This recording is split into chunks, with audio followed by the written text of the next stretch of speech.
জানি না, যাকে পছন্দ করি না, তার সাথে ভদ্রতার খাতিরে হাসি মুখে আলাপচারিতা করতে পারি না।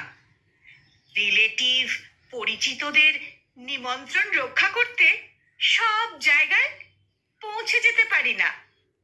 কাউকে অপছন্দ করেও তার সাথে দাঁত বের করে সেলফি নিতে পারি না।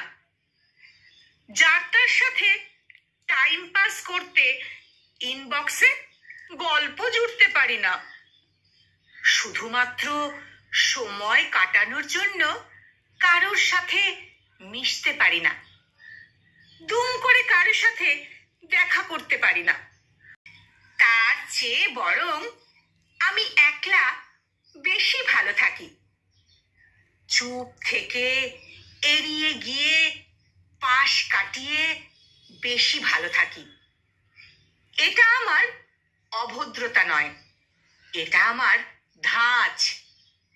নিজেকে কারোর সামনে মেলে ধরার আগে আমার কানেকশন লাগে, কমফোর্ট জোন লাগে, সঙ্গতে স্বস্তি লাগে। কলমে অমিত ডিট্টু, আর উচ্চারণে আমি নিবেদিতা।